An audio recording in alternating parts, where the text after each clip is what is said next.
vulgaire. Bonjour à toutes et à tous, vous le savez, en ce moment c'est un petit peu la galère pour des raisons d'élections législatives. Alors moi, à l'heure où j'enregistre, je ne sais pas les résultats des élections, mais vous le savez, donc félicitations à vous. Probablement que le RN a fait un super score, mais c'est pour ça que je me suis dit que j'allais vous parler de trucs racistes. Voilà, je me suis dit tiens, c'est l'occasion. Et aujourd'hui on va parler du Ku Klux Klan. Alors moi je croyais que le Ku Klux Klan c'était globalement des humains cachés sous un déguisement, comme les Teletubbies finalement, mais en vachement moins sympa. Vous vous rappelez comme ils étaient insupportables, les Teletubbies ? C'est l'heure des Teletubbies. Tinky Winky, Tinky Winky, Dipsy, Dipsy, Lala, Lala, Po, Teletubbies, Teletubbies. disent bonjour. Eh bien, pour le Ku Klux Klan, imaginez des Teletubbies environ 1 milliard de fois plus insupportables, dans la mesure où ce seraient des suprémacistes blancs. Tinky Winky, Dipsy, Lala, Ouais, c'est violent. Suprémacistes qui, contrairement aux Teletubbies, ont des costumes nuls, sans les couleurs, tout en blanc, ce qui va bien avec leurs idées, puisqu'ils aiment aussi les humains sans les couleurs, tout en blanc. Moi, je pensais aussi que le Ku Klux Klan, c'était un vieux truc, que c'était plus d'actualité. Et bah oui, vu qu'on vit dans une société moderne guidée par l'amour de la vie et l'amour de l'autre, dans laquelle chacun peut s'épanouir, peu importe sa religion, sa sexualité, sa couleur, son genre. N'est-ce pas ? Ouais, merci de pas me contredire. Je vais faire comme si c'était vrai dans ma tête pendant quelques secondes et ça va me faire du bien. Tout le monde, il est beau. Tout le monde, il est beau. Oui, alors autant vous dire que le Ku Klux Klan, à mon avis, il était plus nazi que zazi. C'est con parce qu'à une lettre près, ils étaient sympas. Enfin, le Ku Klux Klan, je croyais surtout pas grand-chose parce que j'avoue que c'est pas le genre de truc sur lequel je m'étais renseignée en tapant le nom sur Google. Déjà parce que je savais pas trop comment ça s'écrivait. Et puis parce que c'est pas le genre de troupe qui me donnait envie d'en savoir plus. Alors autant j'aime bien la troupe des enfoirés, autant la troupe du Ku Klux Klan, j'irais pas voir leur concert. Mais comme on le sait, c'est pas en fermant les yeux sur les sujets qu'ils disparaissent. De la même manière que c'est pas parce que tu vas fermer tes yeux si t'es face à un ours qu'il va disparaître et qu'il va pas te bouffer. Donc j'ai pris mon courage à deux mains et j'ai décidé d'en savoir plus. Je me suis donc mise en navigation privée, histoire de pas aller en prison. J'ai tapé Ku Klux Klan sur internet et je vais vous expliquer ce que j'ai compris. Le Ku Klux Klan est aussi désigné par son sigle KKK, mais d'autres l'appellent le clan, tout court. Ouais. Probablement parce que c'est pas facile à prononcer sans bafouiller le Ku Klux Klan. Après, ça pourrait être un super exercice d'articulation. Après, les chaussettes de l'archiduchesse sont-elles sèches ou archi-sèches ? Voici Clément acclame le Ku Klux Klan. Clément acclame le Ku Klux Klan. Bref. Le Ku Klux Klan, c'est une société secrète terroriste suprémaciste blanche des États-Unis, fondée à la veillée de Noël 1865 ou au début de l'année 1866. En gros, ils l'ont inventé en tant que cadeau, un cadeau de Noël, soit c'était leur nouvelle résolution. Alors cette année, c'est quoi ta résolution, Michel ? T'arrêtes de fumer ? Non, c'est trop dur, faut que je trouve un truc plus facile. Je sais, je vais devenir raciste, ça c'est dans mes cordes. Alors le clan connaît globalement 3 périodes principales. La première, c'est leur début, voilà, oui, je sais, mon cerveau est brillant. Je peine sous le poids de l'intelligence. En gros, si ça se crée, c'est pour s'opposer à l'application des droits constitutionnels des Afro-Américains, garantis par plusieurs amendements au lendemain de la guerre de sécession. Alors on parle d'abord du 13e amendement de la Constitution des États-Unis, qui abolissait l'esclavage, mais aussi du 14e amendement, qui accordait la citoyenneté à toute personne née ou naturalisée aux États-Unis, et interdisant toute restriction à ce droit. Et enfin, il y avait aussi le 15e amendement, garantissant le droit de vote à tous les citoyens des États-Unis, et par conséquent, aux anciens esclaves. Et comme le Ku Klux Klan n'est pas d'accord avec ça, il est prêt à tout, eh bien il commet des assassinats, des attentats, des viols, a recours à la torture, aux enlèvements ou encore aux incendies d'écoles ou d'églises afro-américaines. Voilà, vous l'aurez compris, le Ku Klux Klan a été créé, je cite, pour que les Noirs ne s'élèvent pas dans la société et pour restaurer la suprématie blanche. J'aime pas trop beaucoup ça. Bonne nouvelle, en 1877, le mouvement a été définitivement interdit. Mauvaise nouvelle, il perdure quand même dans la clandestinité et les membres du clan continuent les assassinats. Entre 1900 et 1914, une centaine de lynchages ont lieu par an. Selon l'historien français Pape Ndiaye, l'ancien ministre aussi de Emmanuel Macron, ces meurtres et lynchages sont assimilés à des sacrifices rituels visant à punir les Afro-Américains pour leurs infractions supposées. Donc il était considéré comme une infraction, par exemple, le fait de ne pas ôter son chapeau au passage d'un blanc, ce qui pouvait entraîner la mort comme sanction, super. Ils accusaient également les hommes noirs de violer les femmes blanches, même s'ils avaient des rapports consentis, et ils s'en servaient comme prétexte pour les lyncher, voilà. Entre 1915 et 1926, c'est l'âge d'or du Ku Klux Klan, et tout ça, c'est à cause du cinéma. En 1915, sort le premier blockbuster hollywoodien qui a fait l'apologie du Ku Klux Klan. Ça s'appelle Birth of a Nation de D.W. Griffith. Et ça, c'est une fresque révisionniste de la guerre de sécession et de la reconstruction. Oui, comme quoi à côté, c'était pas si pire les Tuches 4 finalement. Suite à cette sortie ciné, le Ku Klux Klan connaît un regain de popularité et il renaît de ses cendres en Géorgie, à Atlanta, sous la direction de William Joseph Simmons.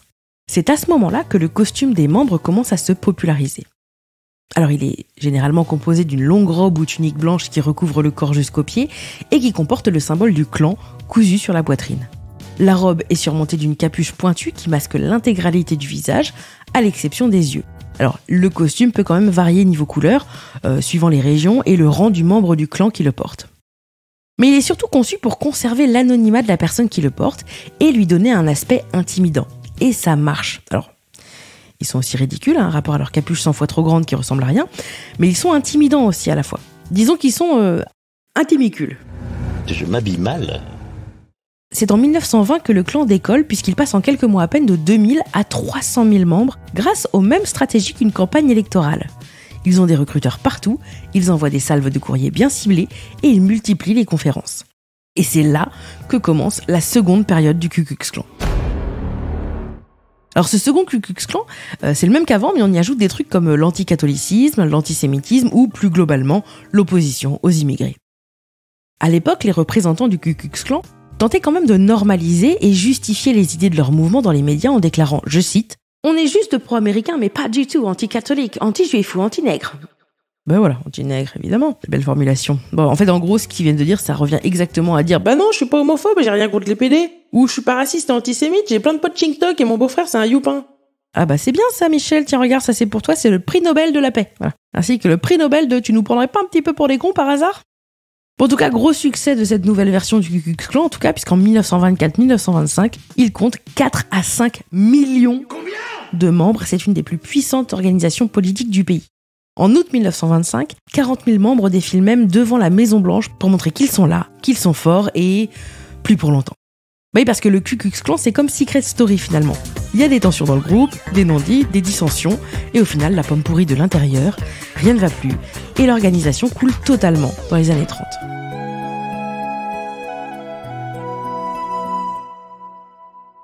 Mais le Ku Klux Klan, c'est comme les punaises de lit, parce qu'en fait, tu crois t'en être débarrassé, pour toujours, mais en fait, non, c'est pas si simple. Dans les années 50-60, c'est la troisième grande période du clan. La V3 du KKK, qui revient encore avec plein de super mises à jour. Et qui dit Ku Klux Klan saison 3 dit cible supplémentaire. Les communistes, voilà. Ils considèrent que même le président JFK a été assassiné par un communiste. Meurs, pourriture communiste. En 1967, le clan compte entre 10 000 et 30 000 membres actifs et surtout, il bénéficie dans certains États d'appui dans la police ou les gouvernements locaux. Et c'est le cas par exemple en Alabama, où le gouverneur George Wallace lance en janvier 1963 son slogan « La ségrégation d'hier, la ségrégation d'aujourd'hui, la ségrégation pour toujours ». Bon alors, au-delà du fait que ce soit abject, il est nul ce slogan, c'est trop long, un slogan ça doit se retenir facilement. Carglass répare, Carglass remplace. Voilà, là ça marche, là c'est efficace. Désolé Georges, mais t'es un gros nul quoi. Les années 60 sont marquées par 2 attentats particulièrement atroces. Le 15 septembre 1963, une bombe explose lors du service religieux d'une église baptiste noire de Birmingham en Alabama. 20 fidèles sont blessés et 4 fillettes perdent la vie. L'année suivante, le 21 juin 1964, donc il y a quasiment 60 ans jour pour jour, un Afro-Américain et 2 Juifs, tous les 3 militants d'une association de lutte non violente contre la ségrégation, ça s'appelait CORE, C-O-R-E, Congress of Racial Equality, ils sont abattus dans leur voiture alors qu'ils tentent d'inscrire des Noirs de la région sur les listes électorales. Des membres du Ku Klux Klan sont arrêtés et condamnés et l'événement jette un gros froid dans l'opinion publique sur les partisans de la ségrégation. En 1978, un policier noir du Colorado, Ron Stallworth, infiltre le Ku Klux Klan et permet de déjouer plusieurs projets d'attentats. Tous les héros n'ont pas de cape, comme on dit. Mais parfois, ils portent des capuches pour se fondre dans la masse afin de bien leur faire à l'envers à l'intérieur. Ça, c'est bien joué, Ron. En 2018, le réalisateur engagé Spike Lee a consacré un film à l'histoire de Ron Stallworth. Ça s'appelle Blackansman, je sais pas comment le prononcer. Blackansman. En tout cas, le film a obtenu l'Oscar du meilleur scénario. Jusqu'en 2016, le Ku Klux Klan s'est de nouveau éteint. En 2004, Papa Ndiaye le qualifiait même d'objet d'histoire refroidie. Sauf qu'en 2016, avec la victoire de Trump aux élections, le mouvement a tenté un retour en force. David Duke, qui était un ancien leader du KKK, affirmait avoir même reçu plus de 1000 demandes d'informations depuis l'élection de Trump. Voilà, on est loin du succès des années 20, mais malheureusement pas besoin d'être très nombreux pour continuer à faire des dégâts. Par exemple, en 2017, à Charlottesville s'est déroulé un rassemblement de suprémacistes blancs. Donc ça comprend des néo-nazis, des membres du Ku Klux Klan, des gens d'extrême droite, tout ça. Et ça a tourné au drame. Ce qui est quand même très étonnant que ça parte en sucette, puisque quand tu vois la liste des invités, quand même, c'est que le haut du panier, hein, madame. Il manquait que des négationnistes, des pédophiles, des homophobes et des tyrannosaures assoiffés de sang, et le compte était bon. Alors il y a eu des altercations entre manifestants et contre-manifestants, et le résultat c'est qu'il y a eu plusieurs blessés et un mort malheureusement. Le rassemblement il avait lieu parce qu'il y avait beaucoup de débats autour du passé esclavagiste des États-Unis à ce moment-là. Du coup paf, il y a eu des prises de conscience de plusieurs États qui ont décidé de déboulonner les statuts de généraux de la guerre de sécession qui prenaient l'esclavage pour les mettre à la poubelle. Alors je rappelle, chers éco-concitoyens, que les statuts des généraux pro-esclavagisme, c'est pas dans la poubelle jaune, hein. Ça c'est pour le carton. Non, c'est au compost qu'on met le fumier. Julien, les ordures. Et à Charlottesville, en gros, les suprémacistes défilaient pour dire « Pas de touche à la statue du général Lee, c'est trop mon copain !» Alors le général Lee, c'était la top célébrité des suprémacistes blancs des alentours. Pour vous compreniez bien, le général Lee pour le Ku Klux Klan, c'était comme Chase de la Patte Patrouille. Voilà, pour les enfants, vous voyez ? Pas de patrouille, puis ils repartent en vadrouille. Dès qu'il y a un souci. Voilà, bon, c'est cadeau la musique du générique. Hein. Ça, c'est pour les parents qui l'entendent non-stop et qui se disent « Ah, je vais enfin pouvoir prendre du temps et écouter un petit podcast intelligent dans mes oreilles pour entendre autre chose que les trucs relous de mes enfants. » Bon bah, désolé. Alors évidemment que la comparaison entre Chase et le général Lee, elle est mal droite. Hein. Les deux n'ont rien à voir, bien sûr. Hein. Il y en a un, c'est un chien, et l'autre, il bosse pour la Patte Patrouille. Chase est sur le coup. Envoie du grappin. Le général Robert Lee, il est quand même qualifié par certains de héros qui n'étaient absolument pas pro-esclavagistes. Bon, alors qu'il était quand même propriétaire d'esclaves. Logique. C'est comme si un gars te disait « Je suis écolo » pendant qu'il faisait le plein de son Hummer à la station. Bon, selon les partisans, en tout cas, le général Lee avait une vision plus modérée de l'esclavagisme. Il prenait même un abolitionnisme progressif. Voilà, dans la famille, je suis un esclavagiste qui essaye de se faire passer pour un gars cool mais ça marche pas. Je voudrais Robert Lee. Abolitionnisme progressif ? Sérieusement ? Moi, personnellement, le mot progressif, je l'associe pas à l'abolition de l'esclavage. Hein. Pour moi, progressif, c'est un mot qu'on a inventé chez Afflelou pour des verres à lunettes qui s'adaptent à la luminosité. Voilà, ça c'est ok, les verres progressifs. Il est fou, Afflelou, il est fou. Bon, bah voilà, comparé au Ku Klux Klan, il est gentil mignon, Afflelou quand même. En gros, voilà pourquoi du coup, des gens n'aimaient pas la statue de Robert Lee, alors que le gang des capuches mal taillées voulait la protéger. Il y a eu un autre drame récent, en juin 2020, il y a un certain Harry H. Rogers, qui se décrivait lui-même comme un leader du KKK. Il a été arrêté pour avoir lancé sa voiture contre des manifestants qui protestaient pacifiquement à Richmond, en Virginie, après la mort de George Floyd. Et le bilan, c'est un blessé léger. En vrai, l'âge d'or du Ku Klux Klan, il est passé, mais malheureusement, il existe encore et on ne sait pas de quoi demain sera fait.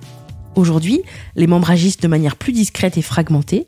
Les activités du Ku Klux Klan contemporain, c'est surtout des rassemblements, des distributions de tracts, des activités de recrutement, souvent dans des zones rurales ou dans des régions où le sentiment raciste et xénophobe sont vraiment prédominants. Et en même temps, bon, on se doutait qu'ils allaient pas recruter des gens dans des bibliothèques ou des musées. C'est intéressant, ça. Alors, ils utilisent également Internet et les médias sociaux pour propager leur idéologie et recruter de nouveaux membres. Voilà. J'imagine qu'ils sont sur TikTok en train de danser ou de bouger leurs lèvres sur les paroles de films comme tout le monde, hein. Cependant, je cite, en raison de la pression légale, sociale et médiatique exercée sur leur organisation, ils doivent rester le plus discrets possible. Oh, la pression. Les choupinous, ils ont la pression. On se rend pas compte de la charge mentale que ça représente d'être xénophobe. Ah bah non, mais faudrait pas qu'ils nous fassent un burn-out, hein. En tout cas, bien que le Ku Klux Klan soit loin d'être aussi puissant ou organisé qu'il l'était autrefois, il reste un symbole de haine, de racisme et d'intolérance aux États-Unis. En opposition, les efforts pour contrer son influence et promouvoir l'égalité raciale et la diversité continuent d'être une priorité pour de nombreuses organisations et institutions gouvernementales. La route est longue, mais on va y arriver, les amis. Le Ku Klux Klan finira par disparaître et la xénophobie avec. Et l'amour l'emportera. Et comme le disait un célèbre philosophe, l'amour a tellement de visages. À toi d'ouvrir les yeux. Est-ce que tu envisages ?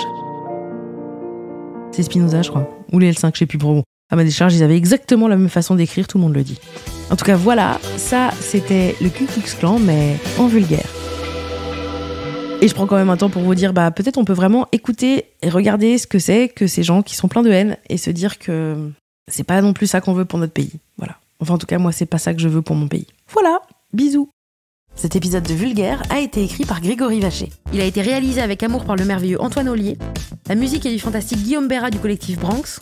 Les illustrations et la création graphique sont de la fabuleuse Juliette Poney. Je les remercie tous les trois. Enfin, Vulgaire, c'est tous les lundis, alors abonnez-vous pour ne rater aucun épisode. N'hésitez pas d'ailleurs à commenter, à mettre des étoiles, à vous abonner à mon Instagram et à bien vous brosser les dents tous les jours, c'est hyper important. Gros bisous et merci.